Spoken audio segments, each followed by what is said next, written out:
പ്രിയ പ്രേക്ഷകർക്ക് സീരിയൽ ന്യൂസിലേക്ക് സ്വാഗതം.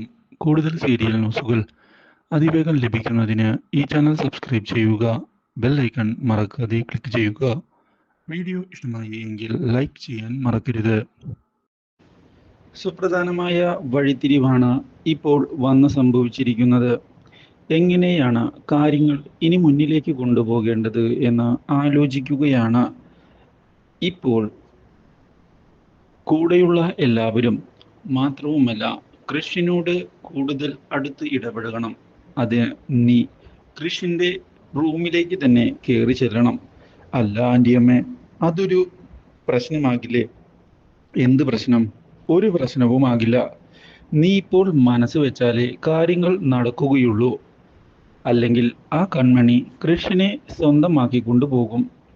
നീ അവിടെ ഇരുന്ന് നോക്കിയിരിക്കേണ്ട അവസ്ഥയും വരും. ഞാനത് പറഞ്ഞില്ലെന്ന് വേണ്ട, മനസ്സിലായോ? അല്ല ആൻറ്റിയമ്മേ, എടി മാനസേ, നീ ചെല്ല്, കാര്യങ്ങളൊക്കെ ചോദിച്ച് മനസ്സിലാക്ക്. ശരി ആൻറ്റിയമ്മേ. ഇതോടെ കൃഷിൻ്റെ റൂമിലേക്ക് ചെല്ലുകയാണ് മാനസ. എന്നാൽ ഇത് കാണുന്ന കൃഷിനൊട്ടും ഇഷ്ടമാകുന്നില്ല. ഹായ് കൃഷ്, എന്താണ് വിശേഷം? ഇവിടുത്തെ കാര്യമൊക്കെ എങ്ങനെ പോകുന്നു?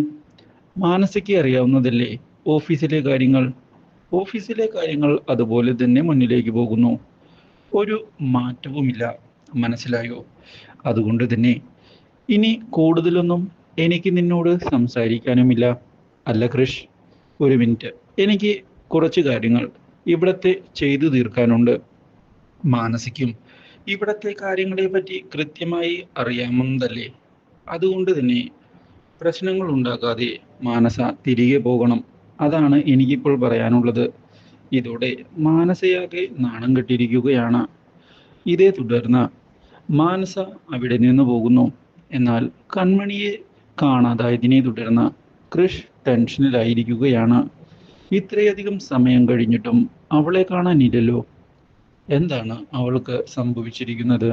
അത് കണ്ടുപിടിച്ചേ മതിയാകൂ. കൺമണിയെ ഫോണിൽ ട്രൈ ചെയ്യുകയാണ് കൃഷ്, പക്ഷേ ലഭിക്കുന്നുമില്ല. ഇതോടെ കൃഷിന് ടെൻഷൻ കൂടുന്നു. കൺമണിക്ക് എന്തെങ്കിലും സംഭവിച്ചിട്ടുണ്ടാകുമോ? ഇതോടെ ആകെ ടെൻഷനിലാകുന്ന കൃഷ് എന്ത് ചെയ്യണം എന്നറിയാതെ നിൽക്കുകയാണ്. ഇതേ തുടർന്നാണ് കൺമണി ഫോൺ എടുക്കുന്നത്. ഇതോടെ നീ എവിടെയായിരുന്നു കൺമണി? കൃഷ് പൊട്ടിത്തെറിക്കുകയാണ്. അല്ല കൃഷ് സാർ, എന്ത് പെട്ടെന്ന് വിളിച്ചേ? എന്താ, എന്ത് പറ്റി? നിന്നെ ഞാൻ എത്ര സമയമായി ഫോണിൽ ട്രൈ ചെയ്യുന്നു. നിനക്കെന്താ ഫോൺ എടുത്താൽ? ഫോൺ എന്തിനാ നിനക്ക് തന്നിട്ടുള്ളത്? ഫോണൊക്കെ റിങ് ചെയ്യുന്നില്ലേ? നിനക്കൊന്ന് ഫോൺ എടുത്തുകൂടെ? ഇവിടെ ആളുകൾ എത്രയധികം ടെൻഷൻ അടിച്ചാ ഇരിക്കുന്നത് എന്നറിയാമോ? അല്ല കൃഷ് സാർ, ഞാൻ പെട്ടെന്ന് കാര്യങ്ങൾ. എന്ത് കാര്യങ്ങൾ? നീ എന്തായി പറയുന്നേ? എനിക്ക് നിന്നെ ഉടനെ കാണണം. ശരി കൃഷ് സാർ, ഞാൻ ഓഫീസിൽ തന്നെ ഉണ്ട്. ആണോ? എന്നാ അവിടെ നിൽക്ക്, ഞാൻ അങ്ങോട്ട് വരാം. ഇതോടെ കൃഷ് ചെന്ന് കാണുകയാണ് കൺമണിയെ. ഹോ, ഇപ്പോളാ എനിക്കൊരു ആശ്വാസമായത്. എന്തു പറ്റി കൃഷ് സാർ? എന്തു പറ്റിയെന്നോ? ഞാൻ നിനക്കെന്തെങ്കിലും സംഭവിച്ചിട്ടുണ്ടാകും എന്ന് വിചാരിച്ച് പേടിച്ചിരിക്കുകയായിരുന്നു. എത്രയധികം ടെൻഷനായി എന്നറിയോ ഞാൻ. നീ ഒന്ന് പറഞ്ഞിട്ട് പോക്കൂടെ എവിടേക്കായാലും? അല്ല കൃഷ് സാർ, പെട്ടെന്നൊരു കോള് വന്നപ്പോൾ ഞാൻ പോയതാ. പെട്ടെന്നൊരു കോള് വന്നപ്പോൾ ഞാൻ വിചാരിച്ചു നിനക്ക് എന്തെങ്കിലും പറ്റിയിട്ടുണ്ടാകുമെന്ന്. ആ വരുണും അതുപോലെ തന്നെ മാനസിയും കറങ്ങി നടക്കുന്നത് നിനക്കറിയാവുന്നതല്ലേ? അറിയാം കൃഷ് സാർ, പക്ഷേ ഞാൻ പെട്ടെന്ന് ടെൻഷനായി പോയി, അതുകൊണ്ടാ.